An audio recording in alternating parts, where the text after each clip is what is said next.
Bonjour Marina Ovsianikova, bienvenue sur le plateau de Télématin. Vous êtes celle qu'on surnomme la journaliste à la pancarte. Vous êtes russe, mais vous avez dû fuir votre pays après ce geste qu'on va voir.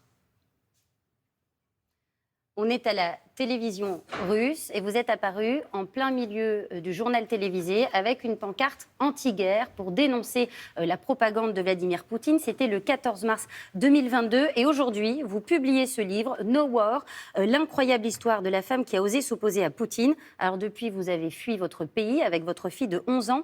On va revenir d'abord sur ce geste. Ce sont 6 secondes qui ont vraiment changé le cours de votre vie. Pourquoi vous avez brandi cette pancarte en direct à la télévision ? Quand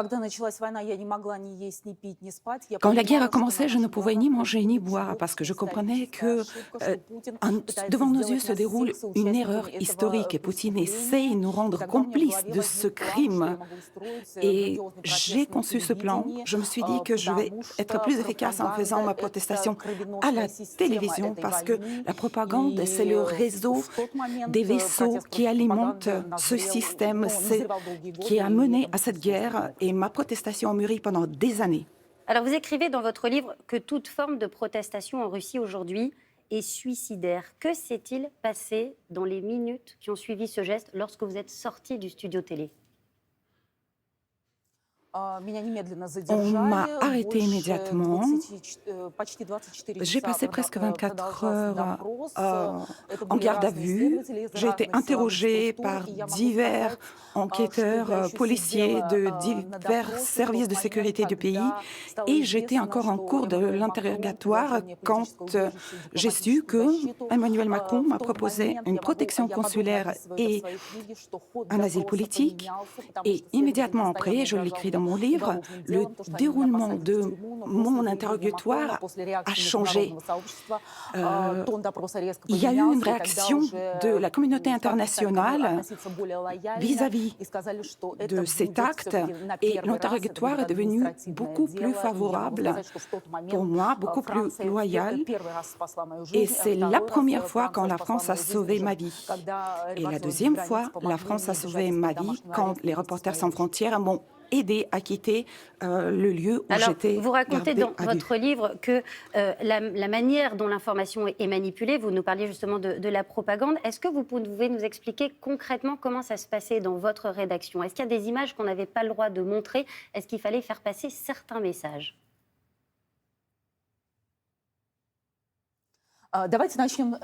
Commençons plutôt par la question.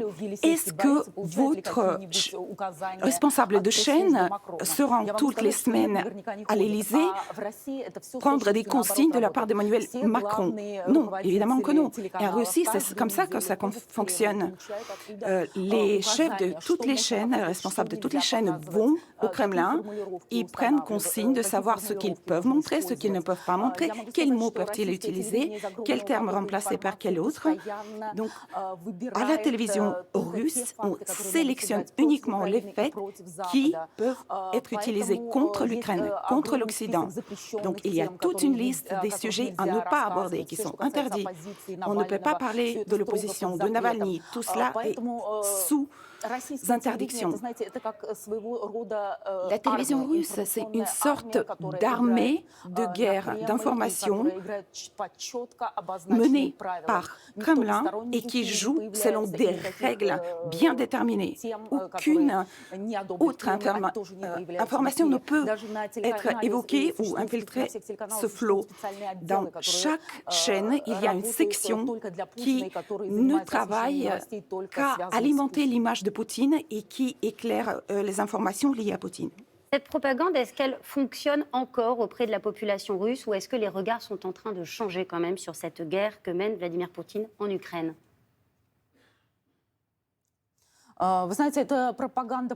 Cette propagande est bâtie d'une manière très intelligente. Elle est basée sur toutes sortes de théories conspirologiques, des manipulations, des buzz. On fait tout pour embrouiller le spectateur russe, pour qu'il ne puisse pas comprendre réellement ce qui se passe. C'est une propagande très efficace et la position de la plupart des Russes est ambivalente. Ils ne sont pas certains de ce qui se passe. Ils se disent peut-être que c'est vrai que l'Occident essaie de détruire la Russie et essaie de nous détruire, nous. Cette information est diffusée partout en Russie et tu entends de partout ce genre de fait. Donc tu commences à douter de la réalité de ce qui se passe. Et il y a des ennemis extérieurs, il y a des ennemis intérieurs. L'ennemi extérieur, c'est l'Occident qui essaie tout le temps de discréditer la Russie, dont l'objectif est détruire la puissance de la Russie. Et c'est diffusé sur toutes les chaînes. Hier, Vladimir Poutine a affirmé que 2 drones ukrainiens avaient été abattus au-dessus du Kremlin. Est-ce que ça fait partie de la propagande russe? Certains experts disent que l'opération aurait pu être montée de toutes pièces. Qu'est-ce que vous en pensez?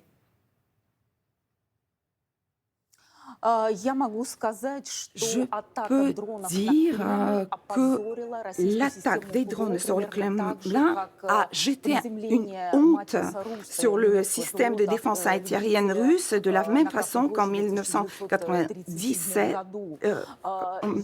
Mathias Rust a atterri sur la place rouge. Je ne pense pas que cela a été monté de toutes pièces par le Kremlin parce que c'est honteux. C'est une honte de Poutine pour le monde entier. La fameuse puissance militaire russe, le fameux système de défense antiaérienne ne fonctionne pas. Donc je ne pense pas que cela soit une mise en scène. J'ai un peu suivi les chaînes russes pour voir quel éclairage ils font à cet événement. Et ils n'ont jamais montré les images qui ont été diffusées partout sur YouTube. Ils ont remplacé les vraies images par les images d'archives qu'ils ont retrouvées à chaque chaîne. Donc, comme il n'y avait pas de consignes, comment réagir, comment éclairer ce genre d'événements, les chaînes ne savaient pas comment gérer. Je ne pense pas que c'est une provocation. Je pense que ça a été fait soit par les partisans ukrainiens, soit par les partisans russes qui essayent de mettre fin à cette guerre. Dernière question, Marina, rapidement. Est-ce que vous avez peur aujourd'hui pour votre sécurité ? Il est impossible de vivre en permanence dans la peur. Cela fait déjà plus de ans que ma vie est mise en danger en continu. Je suis contre cette guerre et en protestant contre la guerre, je me suis littéralement jetée sous le char. Donc, à partir de ce moment a commencé un point de non-retour. Donc, je profite de ma vie pour expliquer les mécanismes de la propagande russe. Et je pense que la France est quand même un lieu assez sûr pour moi. Spasiba Bolchoï, merci beaucoup Marina Ovsiannikova. Je rappelle le titre de votre livre « No War, l'incroyable histoire de la femme qui a osé s'opposer à Poutine ». Merci à vous.